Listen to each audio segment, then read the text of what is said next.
I have to go pee. Let me get my clothes.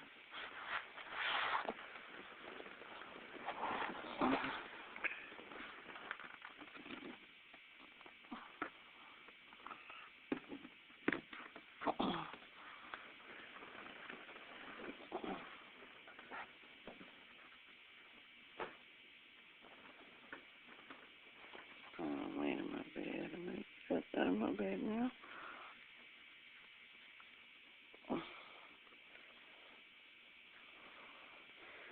4:37 a.m. Wednesday, November the 26th, 2014.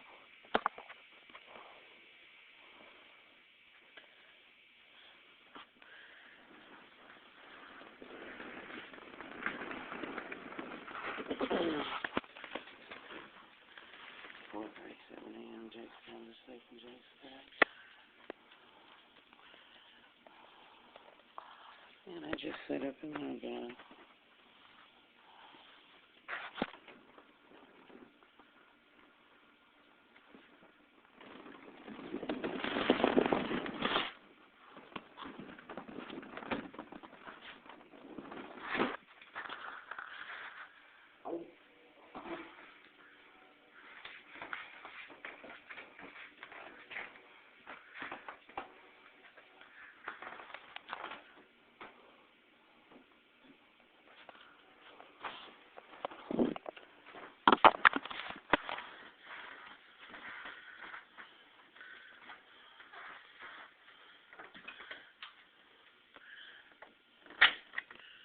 I'm just under the rock.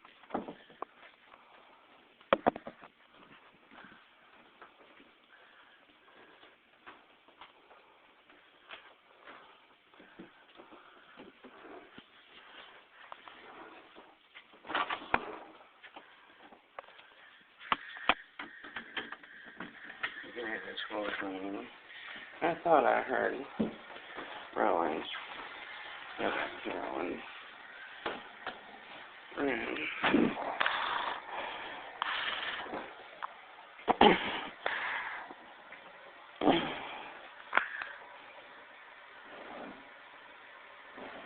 Gizmo, what are you doing?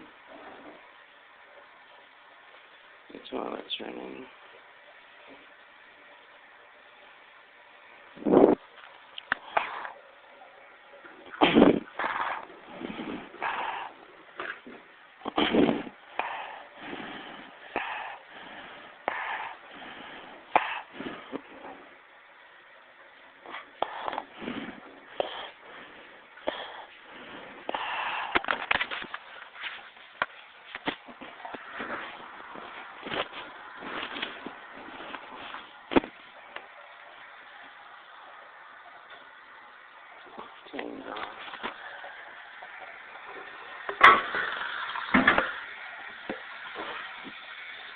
Oh, hurry with the pajamas.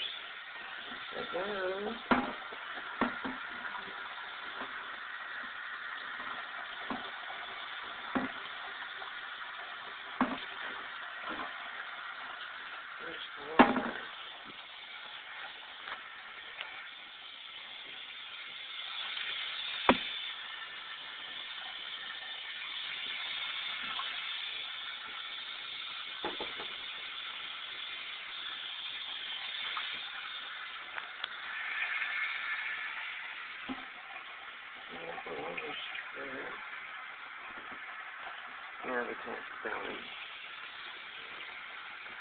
Chain wasn't off. The plunger that goes over the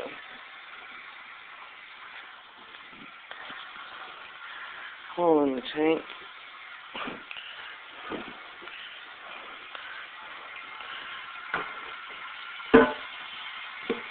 It wasn't filling. Even I just reached into it. There was a wire in the tank. It wasn't. Anyway, I thought that I just heard everything down. Everyone's doing something. I got up to their team.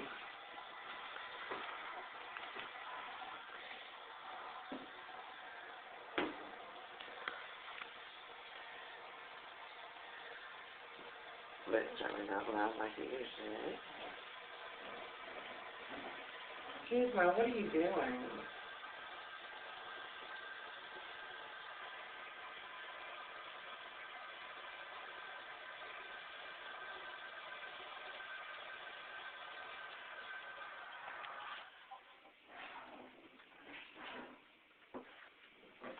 Let me see.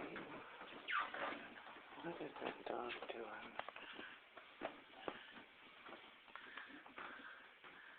Gizmo, what are you doing?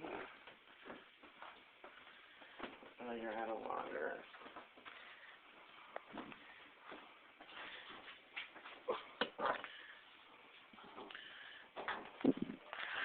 I'll get you some water, Giz.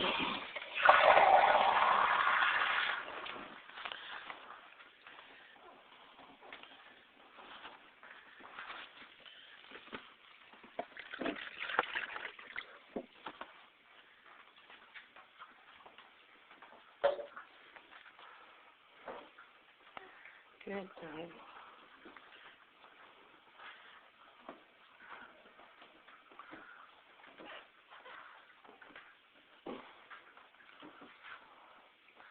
Good doggy.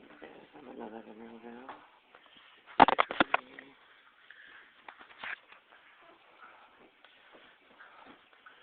I'm going back in the bathroom. Well, we'll flush the toilet.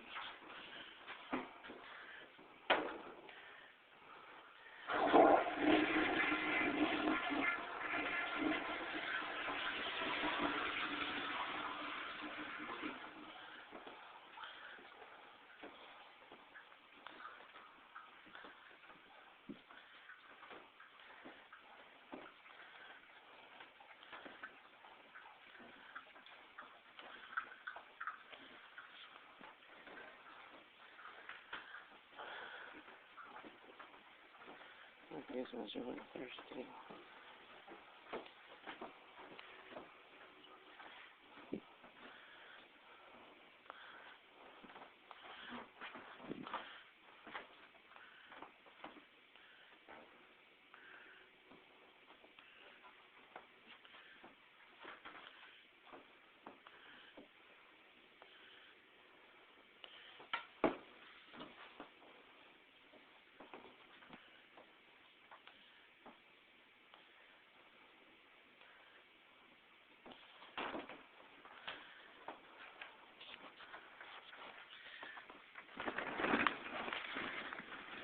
I'm gonna leave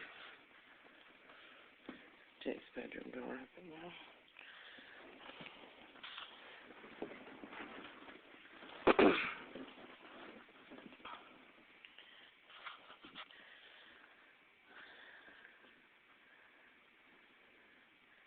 My voice recorder still has 2 bars. And it's about 4:45 a.m. now. Jake still sounds asleep in Jake's bed.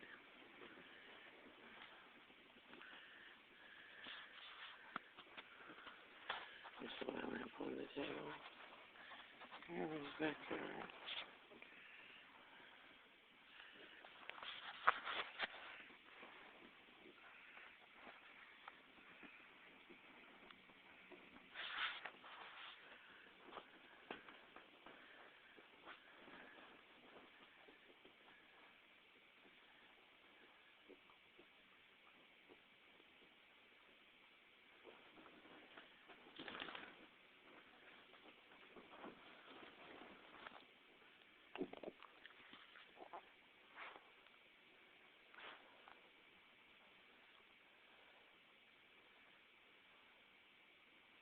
You look thirsty, huh, kid? You look thirsty.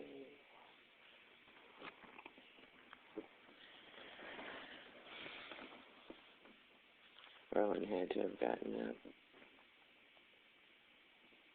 and fizzed the oil tank. Fizzed the water tank on the back of the toilet wasn't running last night like that when Jake and I went to bed. Oh, that's Gizmo. She's just trying to get in her bed.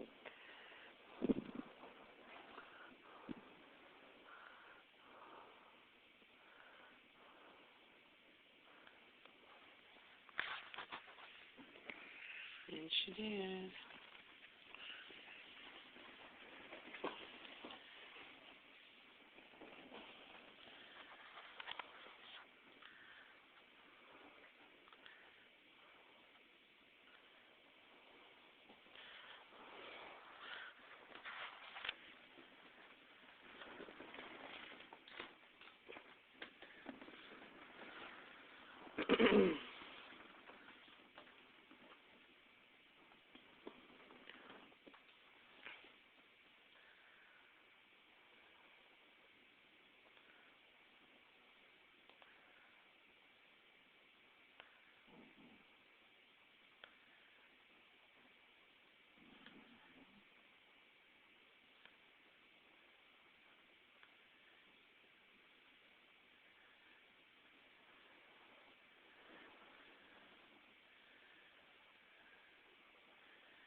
That's Fifi and Red scratching Gizmo's laying in Jake's bed, and Jake's got his arm wrapped around Gizmo. Fifi, Red are in Roland's bedroom with Roland. I miss Roland left.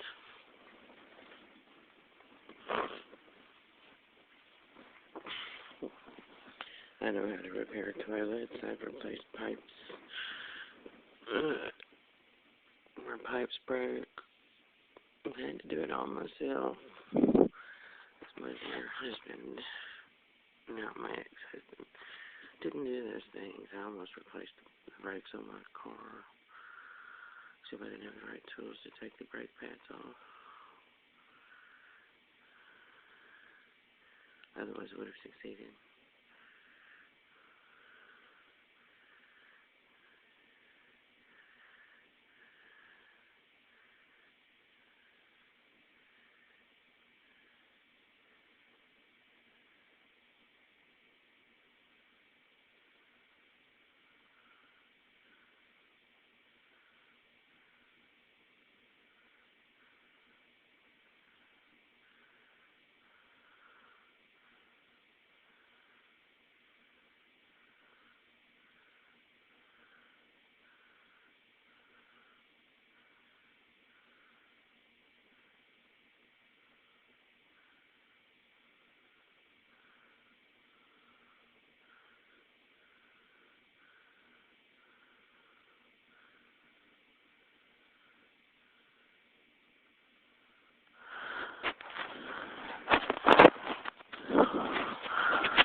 There's the water in the toilet running again.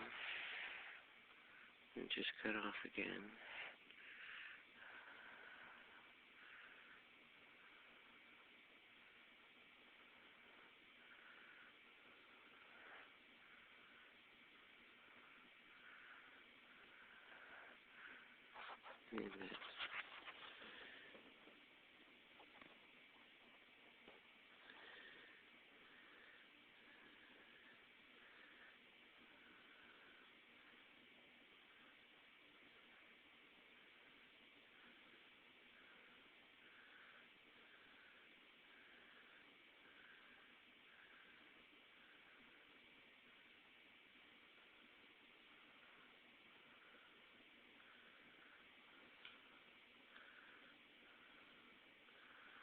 And I didn't look out the front window when I went to the bathroom. I didn't look out to see if the center was downstairs.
I did not put my last for my social into the register when the snitch Bree and there's Roland's fake sound of having an orgasm that just resounded from Roland's bedroom. And I'm sitting here on my bed in Jacob's bedroom. You can tell because there's the backyard light of the airman that lives across the backyard fence. And Jake is in Jake's bed right here next to me, which you can't see because it's dark, but I've already described his action, so that's all Roland does. Roland thinks this is a cell block and that he's running the show. He's making me tell him where I'm going now. Won't let me drive the Sentra. So he says things to me, that are unbelievable. And there's no reason for him not to let me drive the Sentra. When Eva's car broke down, he gave her his Lincoln. and didn't think twice about it. When Jake starts school, I'm going to have a car because I'll have to leave work at 7 to go pick up Jake and take him to school. And, you know, there's no reason for Roland not to let me use it if he's before. I mean, he gave Eva his Lincoln to drive when her car broke down. Repaired her car for free all the time. Gave her his Lincoln when he couldn't fix her car. When his Lincoln broke down that she was driving, he gave her Freddie Thibodeau's white truck to drive. When Freddie Thibodeau's truck broke down and he'd fix the Lincoln, he gave her his Lincoln to drive. Okay, this is all about him saying that he's supervising where Jake and I go and has full knowledge of where we're going. And that I'm telling him freely. So the only choice I have is for me and Jake never to tell anybody where we're going and just to walk. And we don't have winter coats that are thick enough to do that. And it will take us hours to do that. So it's blackmail, and it's a way to force me to make it look like the informant, Roland, is supervising and is being given information about where Jake and I go and is driving us to and from, which is, I mean, even more ridiculous because driving down to Burke Coons and back and then driving down to Burke Coons and back to pick me up from work is twice the amount of gas. And if Roland's not going anywhere, then all he's doing is causing more gas to be spent, which I'm paying for.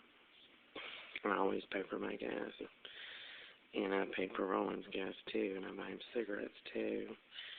So, he's just using to look at what a badass motherfucker I am and what could I can do to you. So, really, the right choice for me and Jake is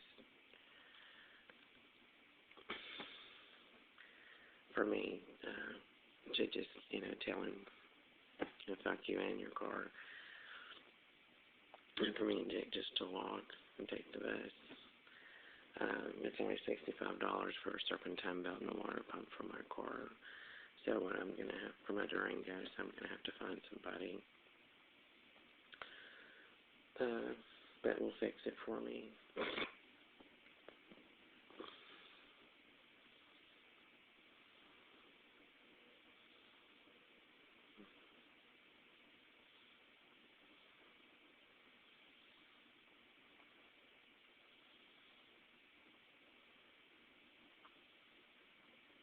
I can pay.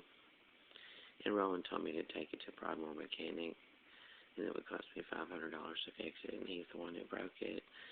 Went back at the start of the school year when that hose broke. I think when he fixed it, he didn't put the parts back in right, and he fucked up the serpentine belt.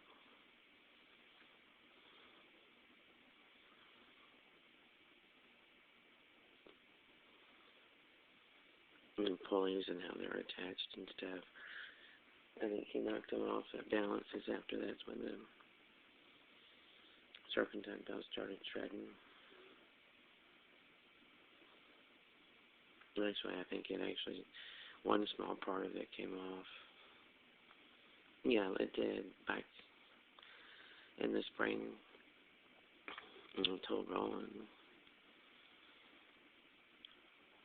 And that's a sign anytime your belt, when your serpentine belt starts shredding, that's a sign that something's wrong. And he had to know that when I told him that. And he didn't tell me that. I mean, I was asking about it. Like, what's wrong and stuff like that. And he's like, sometimes I do that. Oh, it's just sometimes I do that. Oh, really? Okay. You see?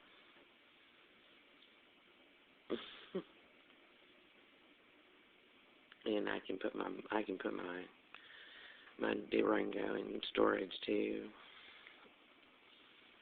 I can rent a storage spot for it and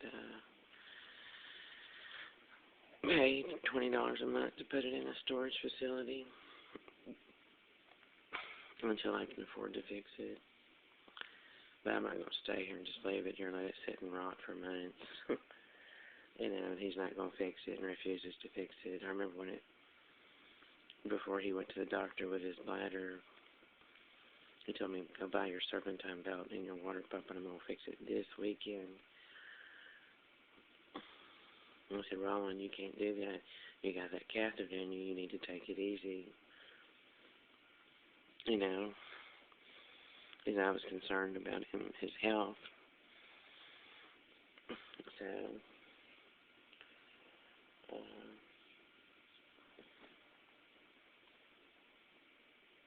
I've never approved purchases by anyone but me and my son that I've made personally or my son has made personally. And they've always been with either my Walmart card or my child support card or my food stamp card. Those are the only ways that I have to pay anything. So last night when we went to Albertsons, two cashiers standing there talking, one of them standing at the end of a register with a cell phone just looking at me and Jake. And as soon as Jake and I walked up to the register, you can watch the video, just purposefully, push that button on that phone. I have no idea what that's about. Nobody's ever told me. And I think there's some kind of a legal issue that's preventing the informants from just following me where I go. They're trying to get me to divulge where I'm going and where I'm going to be. That's the reason why Roland's playing these games with the car now. Because I think it's probably not legal for him to follow me and Jake around where we're going. Which has been done over and over again. And that's because they're faking these purchases. I know that because there was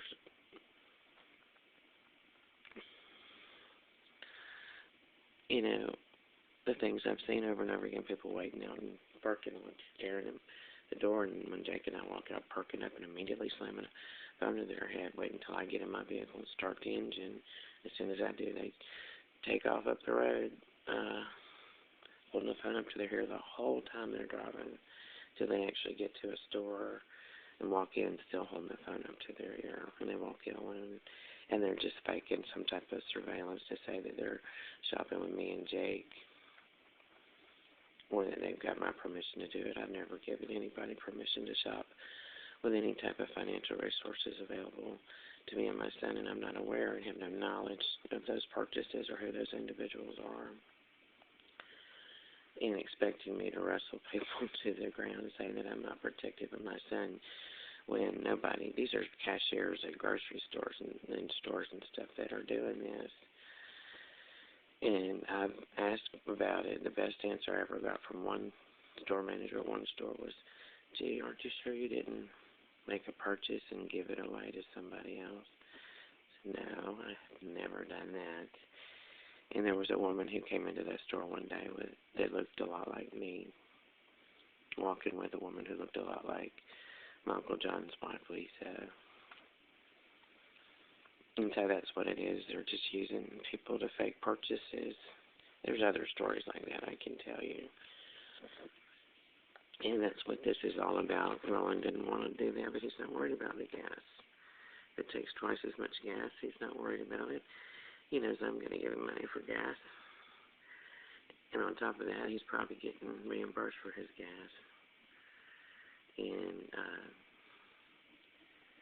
that, is what it is. Like when we drove, he came and picked me up from work one night. And I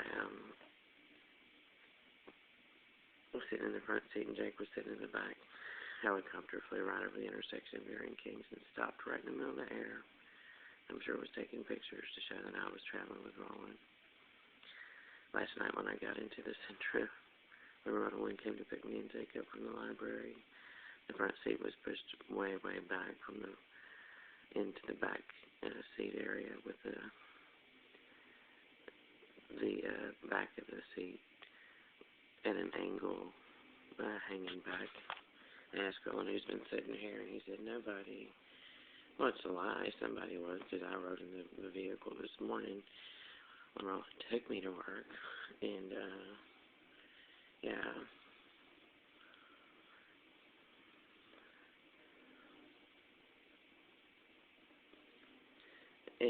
I don't sit like that. I always sit in I always have to have my seat straight up because I have back problems. And my seats in a vehicle have to be vertical. I can't lean them back. I've never driven in seats that are leaning back like that. And I think that was probably Fred, who lives on the ground floor next door. So, Roland has put a very large television in the back seat also and just left it there. So there's no room to put anything in there. Jake's lucky to be able to sit back there just by himself. So these are nothing but games, and Roland works 24 hours a day, 7 days a week to fake it and to falsify this testimony that he's faking, along with the jackass with a badge, and the neighbors are all getting paid for it. And I've never given anybody permission to make any type of purchases or anything. If I haven't made the purchase personally, then it's not approved by me. I mean, in person with the money in my hand or the plastic card in my hand, then it's not approved by me. It never has been, unless it's my son. And usually anything he ever spends is always on EBT. But he's going to spend Walmart card or EBT or food stamps, and that's it. And so these are all elaborate games. Roland doesn't want to work for a living. He'll stay up all night running in and out of the apartment for days, and like he did, and I've documented and videotaped and can prove. But he won't fix my truck. Right? Okay.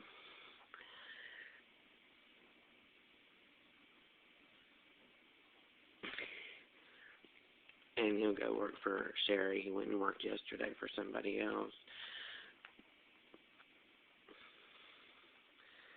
So he can do it.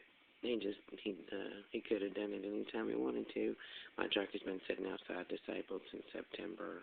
Very simple problem to fix. He just doesn't want me driving myself because it's not legal for people to surveil me and my son and follow us around. And it was.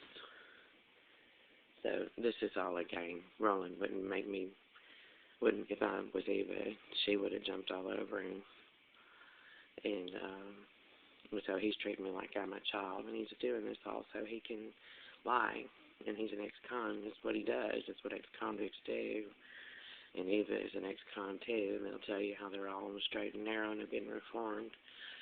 No, that's not true either. I've never been arrested or charged with a crime. I spent my time in my years working on a college degree and teacher certification in teaching school, not in jail, not in prison. There's a difference there. It goes to character. Thank you very much. So we need a place to go. I don't have the money to move. That girl gave me a number to call about a place to live, but I don't have any money to pay to move. That's why I didn't call. And I don't have money to pay for deposits to get my power and electric and gas and water turned on if I did move. So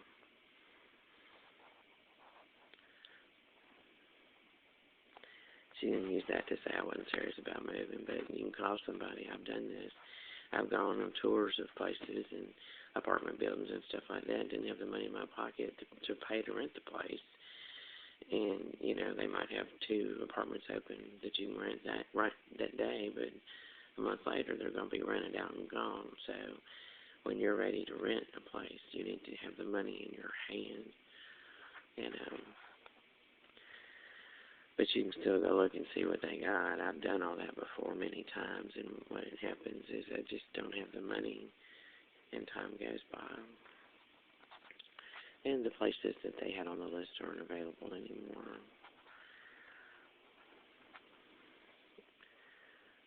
But my feet hurt me so bad and stuff. I'm so tired, and I still am right now. I'm very sleepy. Jacob has been laying right here in Jake's bed, next to my bed here in Jake's room all night since Jake and I got home.